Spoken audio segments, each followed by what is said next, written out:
Bienvenue à la FRC fait son show, c'est la chaîne TV et podcast dédiée à l'expérience client. On y reçoit les dirigeants de la relation client et les experts qui se prêteront au jeu du buzz à questions et paroles d'experts. Bonjour Damien Nutens, tu es directeur expérience client et opération chez Edenred et membre du conseil d'administration de la FRC. Bienvenue à toi. Alors, je suis ravie de te recevoir au nom de la FRC, puis aussi à titre personnel, parce qu'on se connaît bien. On a la même passion pour la lavande, les cigales, les calissons et le bon vin. Vive le Sud, ravi de te retrouver Angélique. Ben écoute, c'est un plaisir. Alors, sans attendre, je te propose de lancer le buzz à questions. J'en ai toujours rêvé. Go!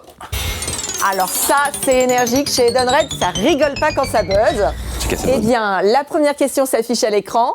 Quel est le dernier projet réalisé qui t'a fait kiffer ? Alors, je pense que si tu posais la question à mon équipe, ils te diraient que c'est le prochain projet.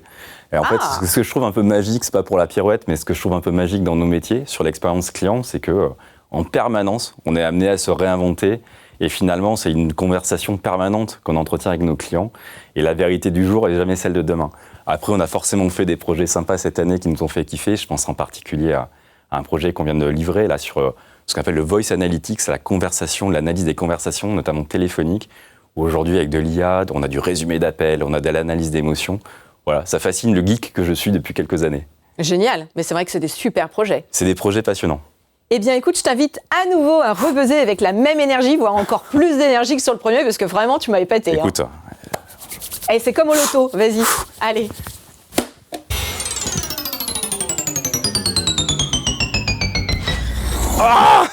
Je suis désolée, ça c'est la question sur laquelle tout le monde travaille. Comment fais-tu pour convaincre la génération Z d'entrer dans nos métiers ? Alors celle, elle n'est pas facile. Elle n'est pas facile parce qu'on est sur une génération qui n'a pas les mêmes codes que les nôtres, on le sait, puis je le vois aussi en tant que parent. Dans leur relation au quotidien au travail, sur le métier de la relation client, il y a quelque chose que je pense qui fait écho aux ambitions, en tout cas aux motivations de cette génération, qui est la notion de service. C'est quand même une génération qui est extrêmement engagée dans sa vie quotidienne, assez militante d'une certaine manière. Et je trouve que les métiers de la relation de l'expérience client sont des métiers qui font assez bien écho à des motivations. Donc la motivation pour venir vers nos métiers, notamment pour des populations qu'on peut être amené à attirer, c'est-à-dire des populations parfois moins diplômées que d'autres, etc., dans les métiers de la relation client, du service client, elles viennent assez naturellement nous voir. Et puis, comment on les fait rester, surtout, c'est surtout ça le sujet. Je pense que ça nous amène à réfléchir totalement différemment. Sur la formation, par exemple, nous, on a fait quelque chose d'assez puissant ces 2 dernières années. On a divisé par 2 la durée de nos formations initiales, parce qu'on avait trop de pertes à la sortie de formation de cette génération Z, qu'on mettait dans des salles pendant 15 jours, à qui on assénait des slides, des formations, des gestes outils. Aujourd'hui, on a des choses beaucoup plus pragmatiques, didactiques, avec les nouveaux outils qu'on a. On les met rapidement en lien avec le client, en confrontation positive évidemment avec le client, mais face au client.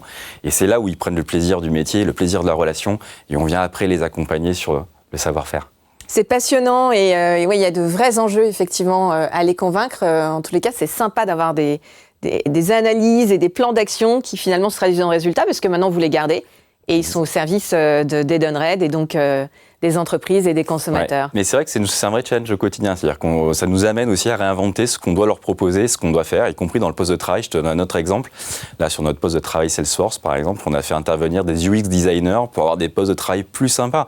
Aujourd'hui, leur référence, c'est ce qu'ils utilisent en tant que consommateurs, ce qu'ils utilisent dans l'univers de l'électronique, des FAI, des fournisseurs d'accès Internet, etc. Donc des choses assez digitales, très sympas, assez simples d'utilisation, ce qui ne veut pas dire que ce n'est pas complexe dans l'arrière-cuisine et dans l'arrière-salle, mais en tout cas qui visuellement sont plutôt sympas et vont vers la gamification.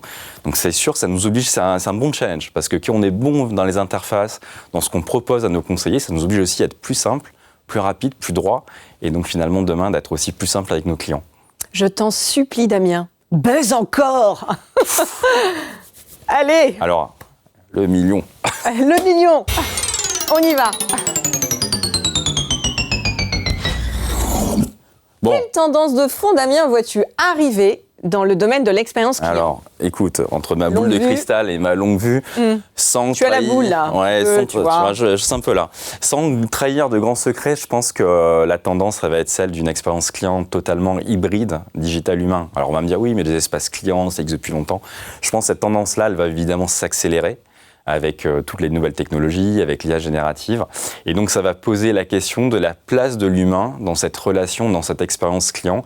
Quelle valeur ajoutée, quelle différence apportée par l'humain. Et comme je suis quelqu'un de très optimiste et qui a foi dans l'humain, je suis persuadé que ça va être l'occasion justement de remettre les relations humaines au centre, parce que la technologie va éliminer plein de frictions dans les parcours. Donc voilà, je pense que la grande tendance de fond, c'est celle de l'hybridation du digital et de l'humain, et sans doute de redonner davantage de place aux relations interpersonnelles. Oui, ça me parle aussi. Et donc, peut-être, allez, on y retourne. Est-ce que c'est 10 millions cette fois? Il y a une cagnotte historique, alors, là, est-ce que je peux faire appel à un ami ou... Ok, alors, il n'y a pas de joker. À la FRC, on a dit avec Eric, on parle vrai. Donc, allez, on y va. Toujours vrai à la FRC. Alors, attends, le dernier, ou presque le dernier, non? Attends, hop.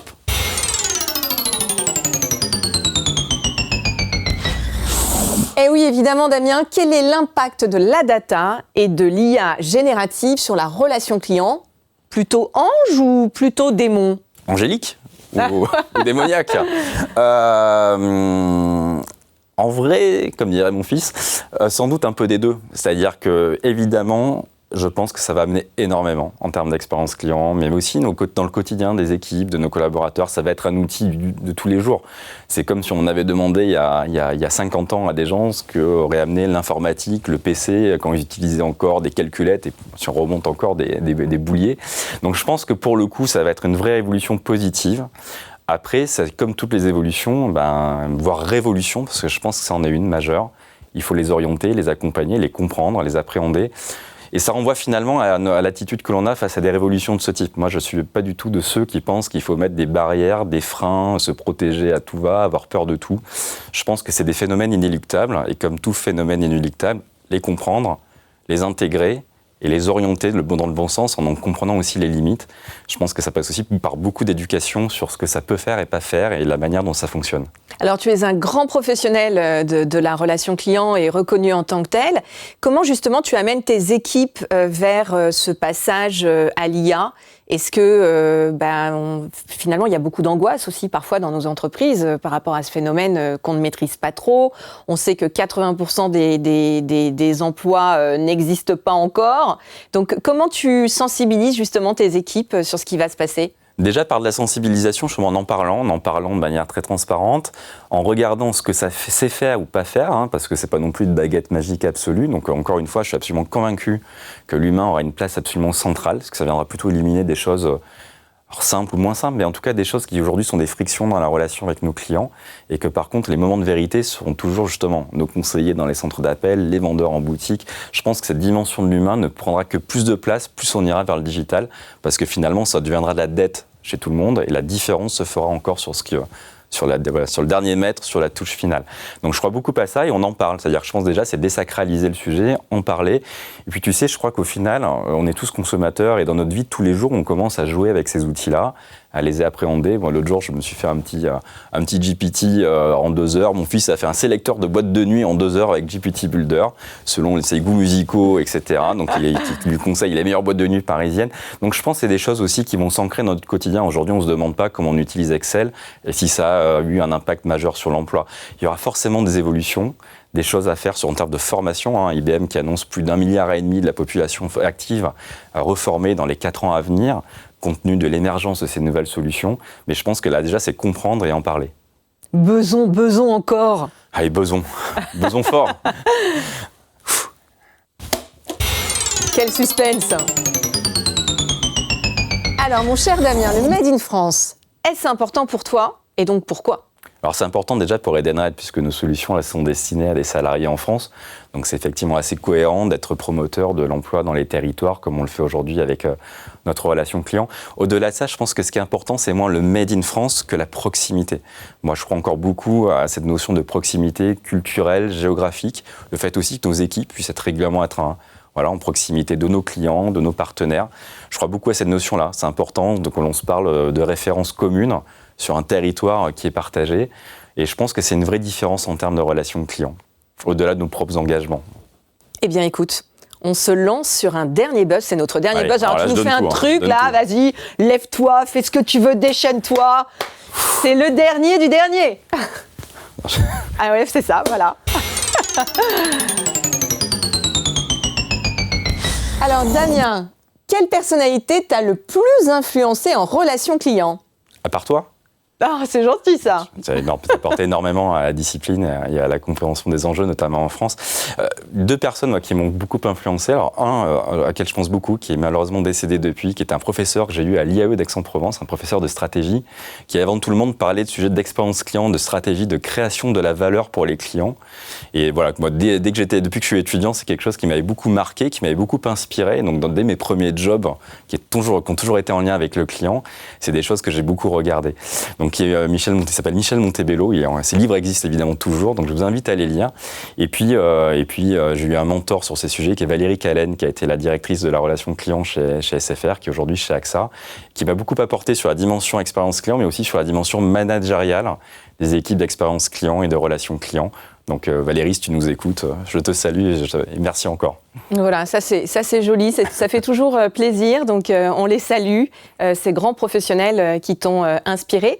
Merci beaucoup Damien, donc beaucoup de choses, je ne sais pas comment je vais pouvoir résumer tout ça, mais de la data au service de l'analyse des émotions, pour mieux travailler les parcours chez Edenred. Je suis assez preneuse de la liste de discothèques que ton fils a réalisées. Je te donnerai le chat. Voilà. Et puis beaucoup de sensibilisation des équipes à l'arrivée de l'IA qui finalement va nous muscler, mais on aura toujours besoin de toujours plus d'humains. Plus il y a digital, plus on a besoin d'humains. Et donc voilà, c'est bien d'en être convaincu et d'œuvrer dans ce sens. Donc, merci à toi. Merci à toi, Angélique, pour ce moment super. Merci, Damien.